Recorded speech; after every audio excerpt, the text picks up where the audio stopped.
Сайн байцгаана уу залуусаа, та бүхэнд энэ өдрийн мэндийг хүргэе. Өнөөдрийнхөө хичээлээр өмнө оруулсан хоёр бичлэг болох backend орчныг бэлтгэх, frontend орчныг бэлтгэх гэсэн хоёр цоврал хичээлийг орсон. За өмнө бас дуугүй хэлбэрээр цоврал 7 видео оруулсан. За эдгээрийг одоо нэгсэндээ нэгтгэхэд одоо энэ сүүлийн бичлэг хэлбэрээр оруулж байгаа. За тэгэхээр өмнөх хичээл дээр үзсэн backend буюу одоо сервер тал дээр байгаа тухайн өгөгдлийг frontend дээр байгаа одоо хэрэглэгчийн хардаг орчны тэр frontend параметрлыг одоо веб хөгжүүлэлтэн дээр хооронд нь холбох юм аа. За ингэж холбоотой болохоор бид нэр яах вэ гэхээр одоо backend дээр байгаа JSON файлыг хэрэглэгчийн тал руу илгээн хэрэглэгч тухайн JSON файлыг хүлээж аваад өөр дээрээ үзүүлэх юм аа. За JSON файл гэдэг бол JavaScript-ийн объект файл байгаа. За ингээд хичээлдээ орё. За юуны түрүүнд бид нар өмнөх нэгдүгээр бичлэгэн дээр backend буюу одоо сервер талын параметрлыг бол бид нэр хийсэн байгаа.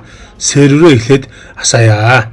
За серверээ асаахын тулд бидний нөгөө серверээ хавцсан маань энэ дээр үеийн backend гэсэн. За энэ index гэсэн хуудсыг бол ажиллуулах хэрэгтэй байгаа. За эхлээд серверээ асаая. npm start. За сервер маань аслаа. Яаж мэдж байгаа вэ гэхээр энэ localhost-оор бол асж байгаа. За сервер маань болохоор localhost 3000 портоор асах хэрэгтэй байгаа. Localhost 3000. За сервер асаад бэлэн байдалд орсон байдал нь энд бол харагдаж байна.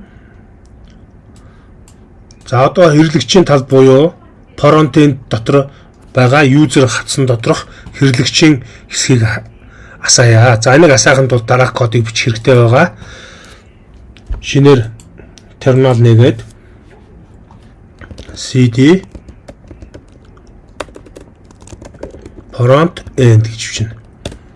За ингэж үтсний дараагаар cd user хатс руу орно. За одоо хэрэглэгчийн талын bb асаана. npm start гээд. За ингэж асаахад бол нэг асуулт суун. Would you like to run the app on another port instead гэдэг. За энэ одоо нэгэсэндээ үсэх үг гэхээр одоо өмнө нь бол 3000 портоор аль хэдийн одоо нэг веб бол ассан байна. Веб сервер ассан байна. Тэгвэл та одоо дахиад өөр одоо 3001 ч юм уу 3002 гэсэн портоор асаахыг хүсэж гин үү гэж асуусан байна. Хүсэж байгаа бол y одоо yes гэсэн үг тийм үү? Үгүй бол no-ыг дараарай гэж байна. За yes-ээ дараад дарах юм бол хэрэглэгчийн тал ингээд 3001 портоор аснаа. За өмнөх 2 дугаар бичлэгэн дээр байгаагаас арай өөрөөр би хэрэглэгчийн талын FJS гэсэн хуудсыг ажиллуулж байгаа. Порт маань одоо энэ дээр харж байгаа 3001. За харин сервер талын энэ харж байгаа хуудас маань index гэсэн хуудас байгаамаа backend дотор байгаа. За FJS маань өөрөө нөгөө FCSS-га буюу одоо өөрөөгөө энэ FCSS-ийг бол дуудсан байгаа. Энэ дээр улаан өнгө өгсөн учраас одоо энэ улаан өнгөтэй хуудас маань харагдаж байна гэсэн үг. За цэнхэр болгоёг бол blue-ийг бичиж чинь тийм үү. За тэгээ control S-ээ дарчих юм бол нэгэсэндээ файлцны save дараад өгөх юм бол миний хэрэглэгчийн талын веб хуудас маань ингэж харагдана гэсэн үг. За нэгэсэндээ одоо бид нэр энэ inspect руугаа ороод одоо энэ Google Chrome одоо Chrome буюу Chrome веб бүтэгч дээр inspect руугаа ороод энэ console хэсэг дээр сервер талаас мэдээлэл ирэх ёстой. Энийг одоо хэрхэн хийх талаар та бүхэндээ тайлбарлая. За үүний тулд хамгийн түрүүнд бид нэр backend хэсэг дээр шинээр ажлын файл нэнэ. Шинээр нэх ажлын файлгаа би user.js гэж нэрлэжээ. За энэ файлыг маань дуудаж ажиллуулах хэрэгтэй байгаа. За user.js файл дотор маань юу яах вэ гэхээр одоо const user тэнцвүүгээд одоо хэрэглэгчийн JSON файл байх хэрэгтэй. За энэ хүү JSON файлыг олохын тулд би яах вэ гэхээр web браузер руу ороод шинээр web tab нэгээд JSON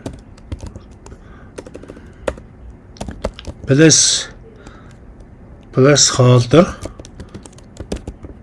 pick API буюу application interface-г хайна.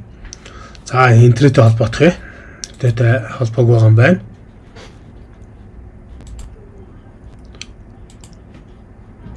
За ингээ хайна. За хайнгууд JSON placeholder typecode.com гэд сайт гараад ирнэ. За энэ сайт руу орно. Энэ сайт руу ороод доош нь гүйлгээд users гэсэн энэ хэсэг рүү орно. За энэ хэсэг дээр 10 шиг хэрэглэгчийн мэдээлэл байгааг нь бүгдийн идэвхжүүлэхтэй Windows үлдсэн систем дээр бол яг нь Ctrl A байдаг. MacBook дээр болохоор Mac үлдсэн систем дээр Command A-ийг дарнаа. За бүгдийг идэвхжүүлээд хуулаад paste хийгээд нөгөө user.js файл дээр paste хийж байршуулнаа. За үүнийхэн дараа хамгийн доор нь export default user гэж нэрлэнэ. За ингээ файлаа хадгалнаа. За одоо тэгвэл би энэ хөө user.js файлыг index.js дээр дуудах гэж байгаа учраас дараах кодыг бичнэ. За хоёрдугаар мөрөн дээр шууд import users from таврашил бичээд цэг дашуу зураас user цэг JS гэж бичнэ. За энэ user цэг JS файлыг дуудаж ажиллуулахаар тодорхойлж байгаа гэсэн үг. Ягаад тэгэхээр user цэг JS файл маань болохоор энэ backend дотроо ил байгаа. Тэрвээ давхар энэ хавцсан дотор байсан бол одоо контентгийн хавцсан дотор байгаад би энэ user.js-ага контент дотор байлаа гэж үзэх юм бол би контентоос дуудыг гэвэл энийга дашуу зураас контент дашуу зураас user.js гэж бичнэ. За энэ бол тодорхой. За дараагийн бичих шинээр миний мөр маань болохоор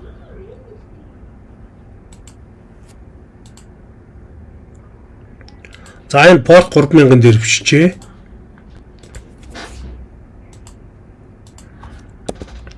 App get за тэгээд бүргийн алдаа нэгээд дашуу зураасаа бичээд API дашуу зураас user гэд одоо API гэсэн хавцсан дотроос user-ыг дуудаж гин гэсэн үг. За тэгээд давхар халтныхаа гадна таслаа бичнэ.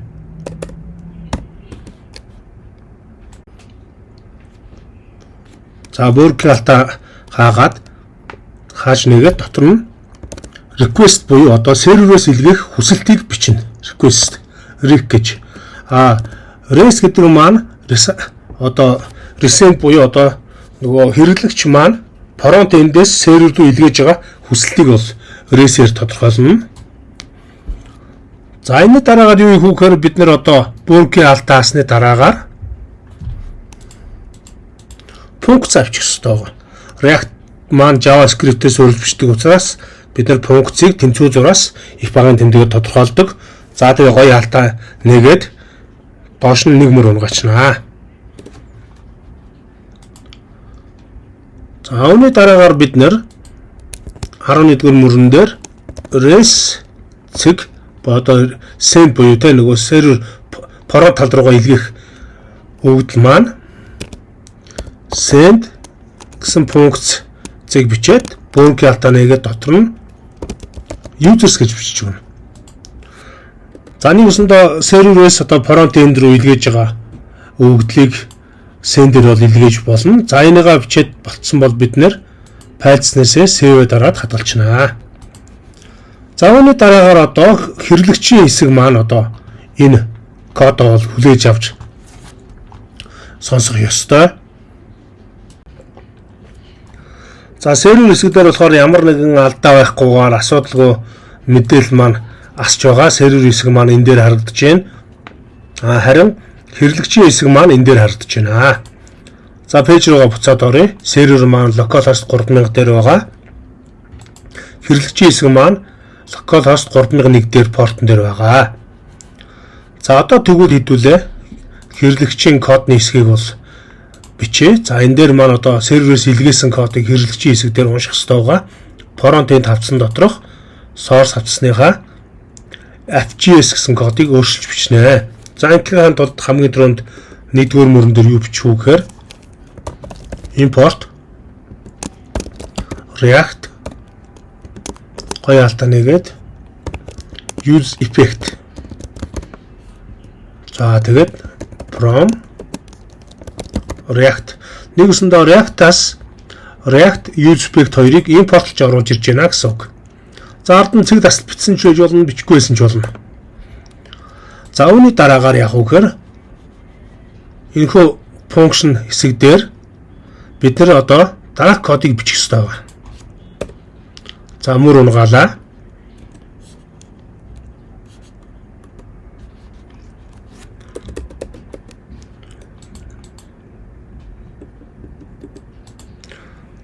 За ингээд const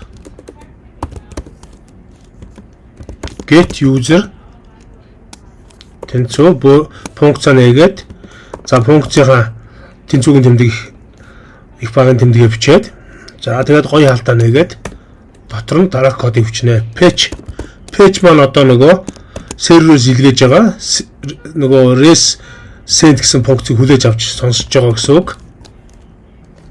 За энэ бол http тодорхойлох цэг 2-6-аас local host за 3000 тодорхойлох цэг 3000 гэж бичнэ.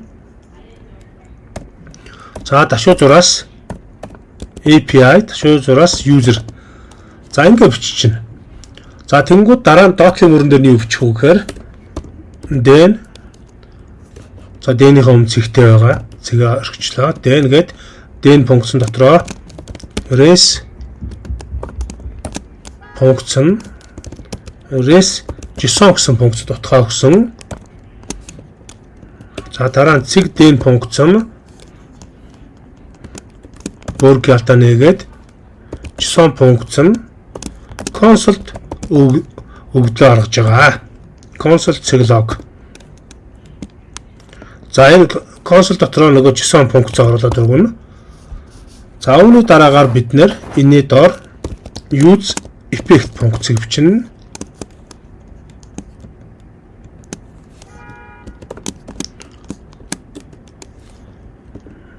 За тэгээд get user гээд user бичгэнэ.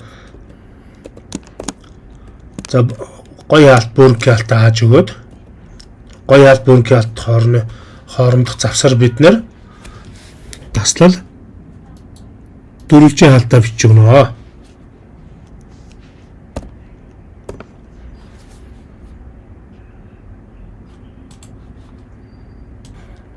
За ингэж үчээд файлаа save-ийг хадгалаад авна.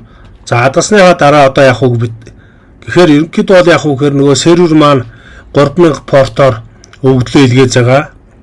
За index серверийн backend дотор байгаа index.js буюу серверийн файл руу харъя. За энэ appget гэсэн функцаар API user гэсэн энэ хавцаар мэдээллийг бол илгээж байгаа. За send функцаар users буюу энэ JavaScript-ийн контент авсан дотор байгаа user.js JSON файлыг бол илгээж байгаа. За тэгэнгүүт одоо ингэж байгаа хөө. Энэ илгээсэн файлыг чинь хэрэглэгч маань хүлээж авахдаа app.js дээр patch хэсгээр хүлээж аваад энэ uspect дээр хэвлэж гин гэсэн үг. За тэгвэл local host-ийн 3000-ын төр копилаад катлаад авчи. За энийгээ үлдээгээд дараа нь яах вэ гэхээр бид нэр proxy руугаа оръё. За одоо proxy руугаа орё гэж хэлсэн шалтгаан маань болохоор front end user авсан дотор байгаа энэ package JSON файлынхаа дөрөвдүгээр мөр буюу одоо private мөрийн араас нь мөр унгаагаад давхар ажлын дотор proxy гэж бичээд тодорхойлох цэг давхар ажилтаа бичээд дотор нь түрүүний HTTP localhost-оо заагаад өгнө. За ингээд гараас Ctrl+S юм уу файлснээс save-ээр хадгалчихна. За үүний дараагаар бид нэр за энэ дээр бол нэг алдаа гарсан байна. Ямар алдаа гарсан бэ гэхээр нэгсэндээ энэ package JSON файлын доторх энэ proxy-гийн ард бичсэн тэр HTTP-ийн ард буюу одоо давхар ажлын ард даслал тавиагүй гэсэн үг. Даслалаа тавиад файлаа хадгалаад өгнө. Ctrl+S-ээр дараад.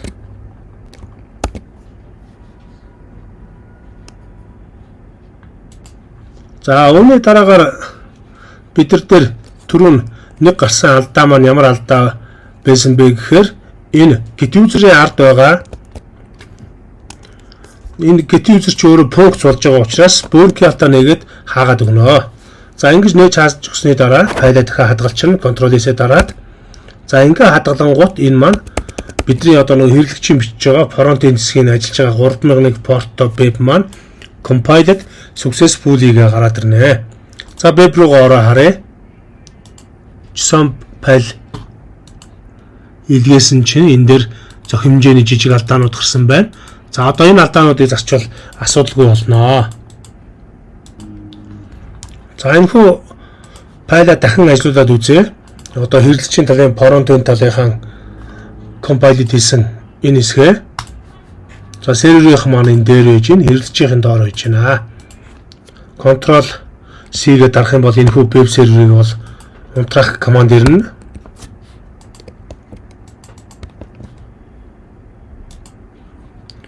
За энэ дээр дахиад сервер буюу серверээс илгээж байгаа өгдлөө уншихын тулд хэрэглэгчийн хэсэг харуулах вебээ дахин ачаалъя.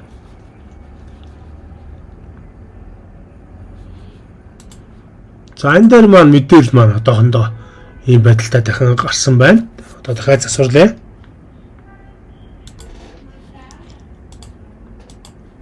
За одоо сервер талаа дахиад асааж унтрааж үзье. Серверээс мэдээлэл илгээх учраас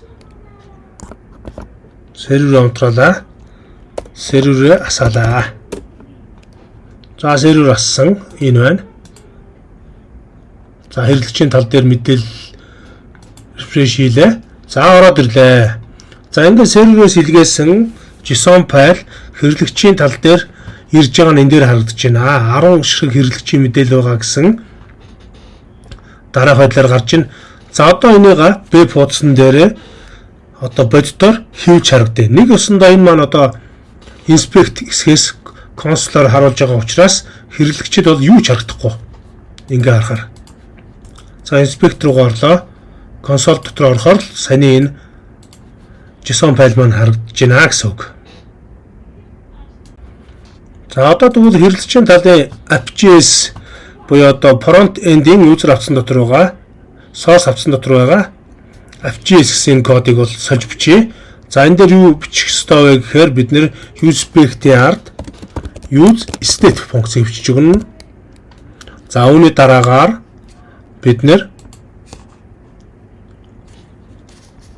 энэхүү function дотор дараагийн функцаа бичиж өгнө. const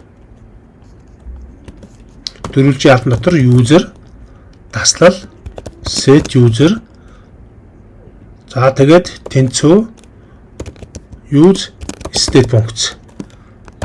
За тэгээд функцэн дотор дөрвөлжийн алтаныг хаачнаа. За үүний дараагаар JSON файл илгээсэн пэйжээр хүлээж авч байгаа тийм үү, илгээсэн файлыг хүлээж аваад JSON консолоор лог хийжсэн бол консолийн болоод бид нэр set user гэдэг функцаар хүлээж авна.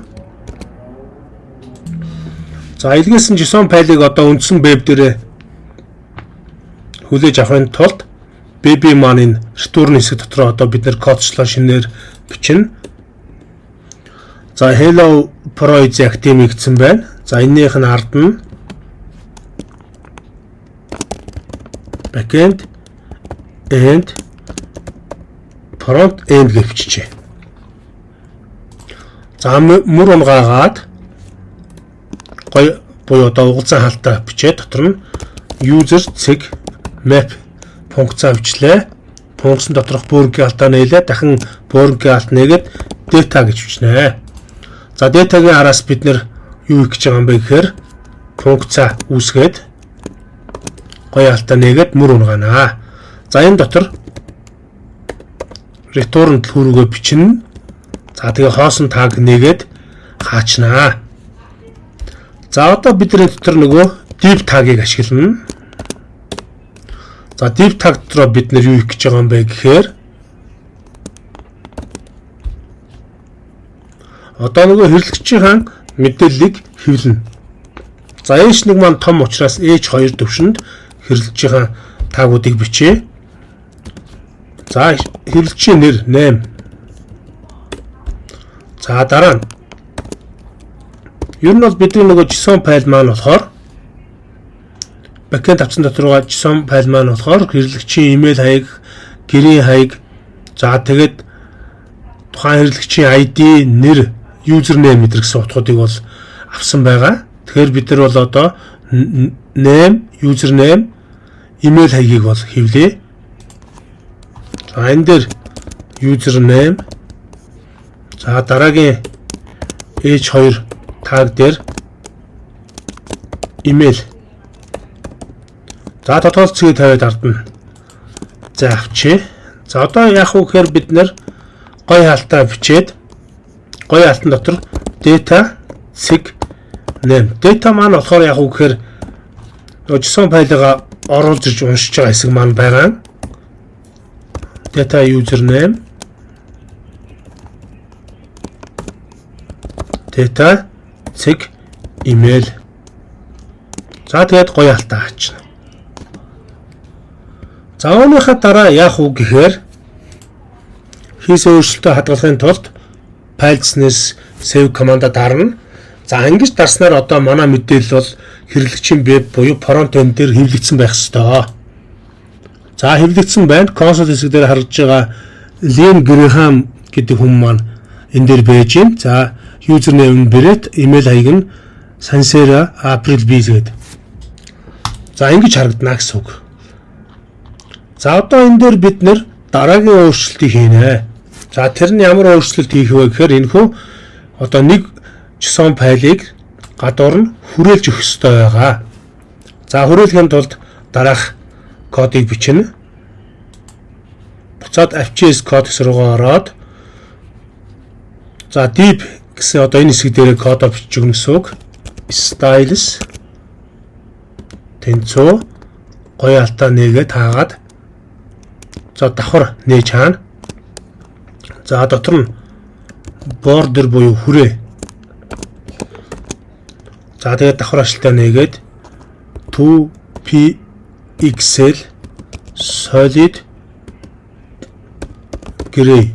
За тэгээд таслал width буюу өргөн тодорхой цэгээ тавиад давхар ашлтан дотор 500 пиксел. За ингээд file.ns save дараад харах юм бол өөрчлөлт нь орж ирсэн байх ёстой. За яагаад өөрчлөлт орохгүй байгааг эргээд харъя.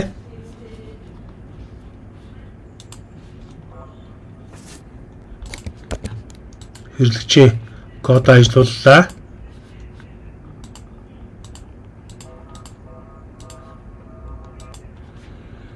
За хэрэглэгчийн кодоо дахин ажиллуулъя.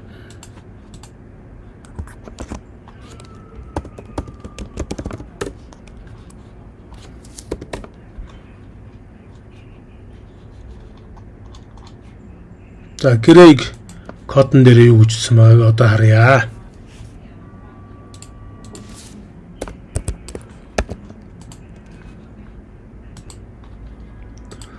За энэ дээр styles гэж алдаа заасан байна. Style гэж бичих хэрэгтэй байсан байна. За ингээ file.ns save дараад файлаа хадгалъя. Буцаад орлоо. За ингээ гараад ирж байна. Нэгэсэндээ серверээс илгээсэн JSON файлыг хэрэглэгчийн front-end хэсэг дээр ачааж унссан байдал нь ингэж харагдаж байна. За тэгвэл одоо бид нар ямар өөрчлөлт хийх боломжтой юм бэ гэхээр буцаад style хэсэг дээр очоод за энэ хүрээг нь жоохон 2 пиксел болгоод өгье. За саарл биш. Грин болгоё. За тэгээд file.ns save дарчаа. За ингээд ногоон өнгөтэйгээр тодорч харагдаж байна. За хэрэглэгчийн мэдээллийг хэдүүлээ харъя. За серверээс илгээж байгаа user JSON файл маань ID нь байгаа. За дээрэс нь address буюу хаяг байгаа. За хаягаа болоод хэдүүлээ phone вебсайт хоёрыг хэвлэе. За тэрийг хэвлээгүүл ямар үйлдэл хийх үү гэхээр FJS дотроо дахиж ороод H зарэ жижигээр H3 таагаар phone data sig phone. За дараа нь H3 вебсайт тодорхойлох цэг, data цэг,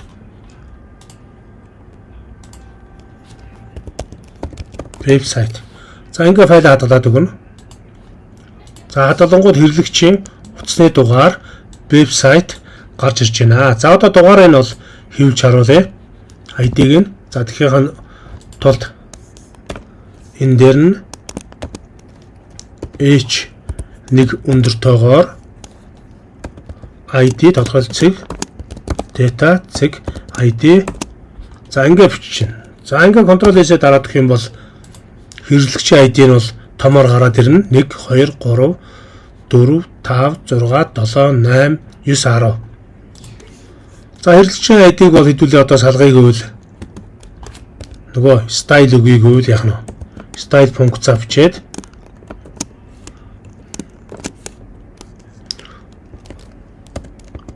border өгж болно бас тийм үү? D-pixel solid red.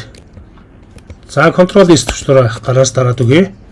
За ингээ хэрэглэгчийн ID нь бол гадуураа хүрээтэй болж байна. За өнгийн бол заавал red болох шаардлагагүй. Өсөн өнгө гэж болно, pink гэж болно. За тэгээ control S-ээр дараад өгнө. За ингэж бол server plus илгээсэн өгөгдөл маань биднэрт хэрэглэгчийн фронтенд тал дээр харагдж байна гэсэн үг. За ингээ хэдүүлээ өнөөдрийнхөө хичээлийг бол одоо дуусгая. За ингээд дүгнэлт маягаар хэлэх юм бол ерөнхийдөө бол бидний бичсэн код маань болохоор дараах сүдээс тогтсон. Энэхүү хичээлийг маань 3 бүлэгт хувааж одоо миний би тайлбарлалаа. Өмнө нь бол яг хаа 7 цоврал видео бичлэг буюу одоо дуугүй бичлэгээр бол оруулсан. За тэгсэн чинь зарим хүмүүс болохоор дуугүй бичлэг хийх байсан бол одоо хинч баг хийчин. Тийм учраас за арай хинч хийчин гэх юм аа.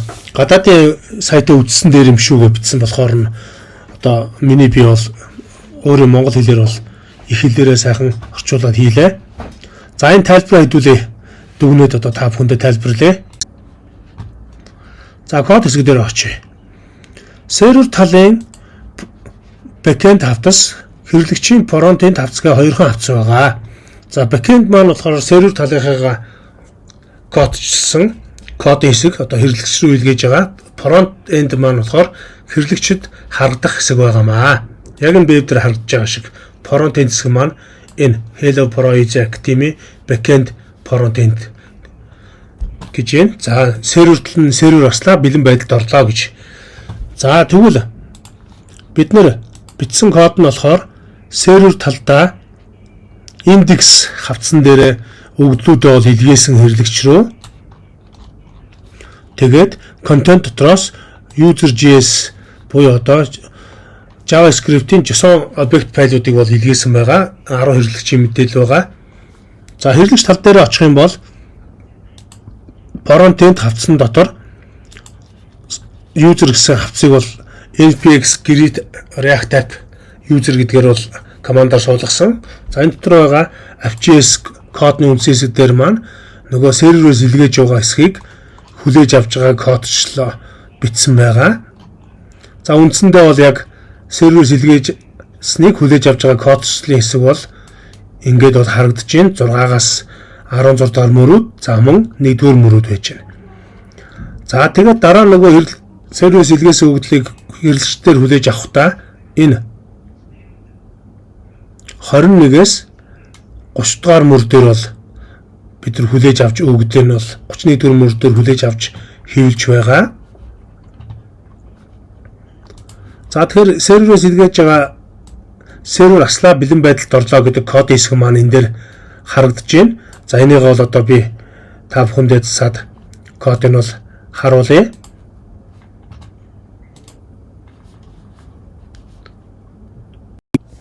Анхаарал хандуулсан та бүхэнд баярлалаа. Манай бичлэг танд таалагдсан бол манай бичлэгийг лайк, дарж, коммент бичиж сэтгэлдээ үлдээнэ. За бичлэгийн манд олон түгэж шеэр хийгээрэй. За мөн манай сувг танд таалагдсан бол манай сувгийг subscribe хийгээрэй. Баярлалаа, баяртай.